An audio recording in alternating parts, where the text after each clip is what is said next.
Historia de las doctrinas económicas. 14. 4. El sistema clásico. 4. La teoría de la población de Malthus.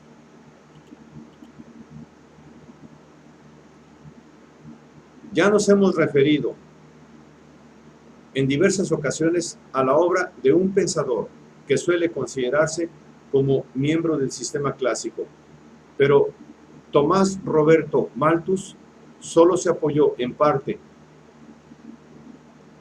en el campo ricardiano. Sus teorías de la renta y de la población son partes importantes del clasicismo económico. Mas, aunque Malthus alcanzó gran fama como exponente de una opinión particular sobre estos problemas, no constituye su aportación más importante al pensamiento económico.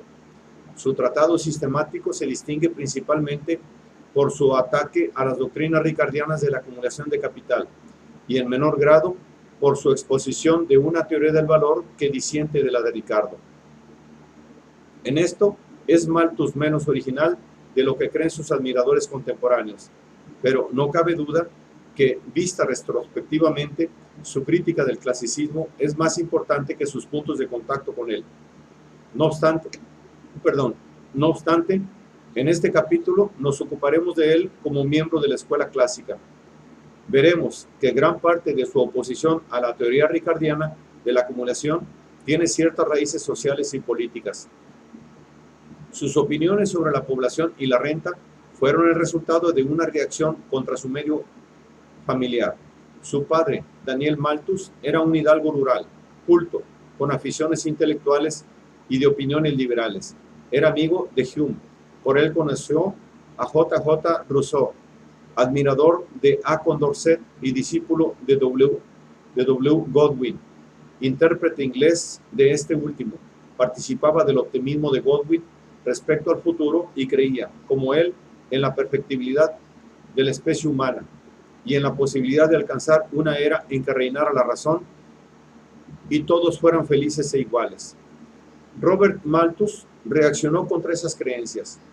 Le impresionaron las opiniones sobre población expuestas en la riqueza de las naciones y en las obras de escritores anteriores, y la ley de los rendimientos decrecientes que estaba en la mente de muchos economistas y que Turgot había formulado claramente.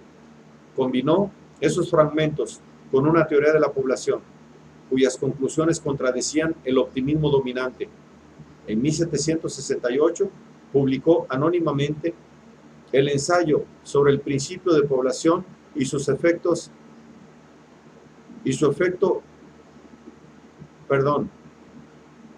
Essay on the Principle of Population and its Effects, the Future Improvement of Society.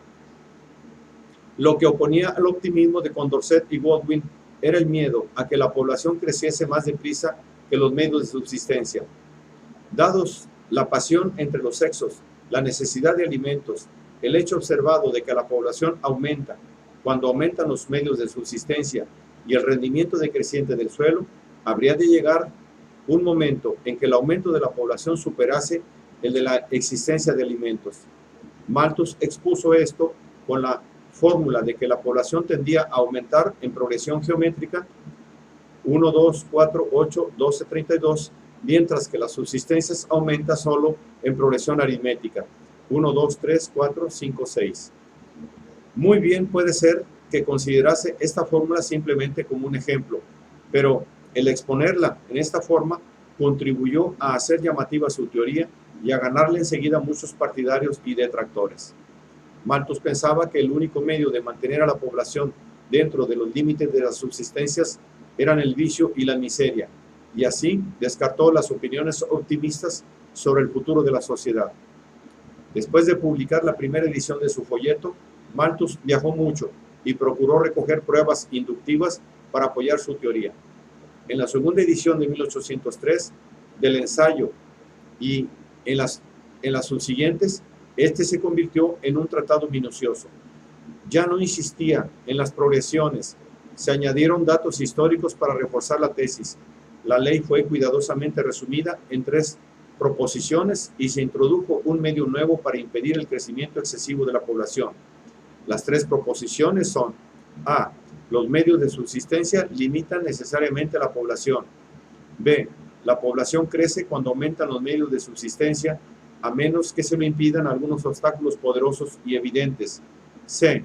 Estos obstáculos y los que reprimen la capacidad superior de la población y mantienen sus efectos al mismo nivel que los medios de subsistencia, se resuelven todos en restricción moral, vicio y miseria. Dos clases de frenos podían evitar el exceso de población, positivos unos y preventivos otros. Los primeros eran todos los que aumentaban el coeficiente de mortalidad, tales como las guerras y las hambres. Los segundos, los que disminuían el coeficiente de natalidad, eran el vicio y la restricción moral.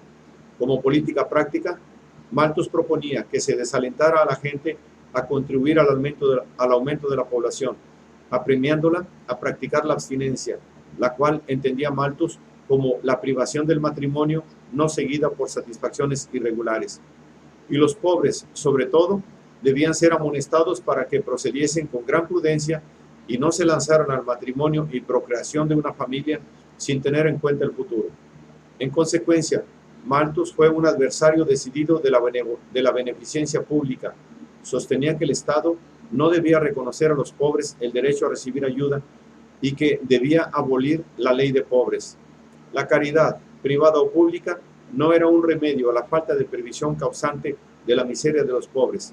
Estos habían producido su propia desgracia o, en todo caso, sus padres, no instruidos en la teoría malthusiana, eran los responsables, y la ayuda no era sino un incentivo para agravar el problema. La verdadera base de la teoría de la población de Malthus es aquella en que se asienta una obra titulada Una investigación sobre la naturaleza y progreso de la renta, de 1815, en la que expuso una teoría de la renta diferencial parecida a la de Ricardo. Dicha base era una aplicación de la ley de rendimientos decrecientes.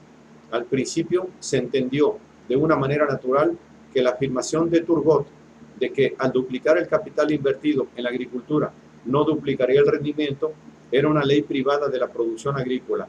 Si, después de algún tiempo, el aumento del capital y el trabajo aplicados a una parcela determinada empezasen a producir un aumento de rendimiento menos que proporcional, se pondrían en cultivo nuevas tierras más pobres.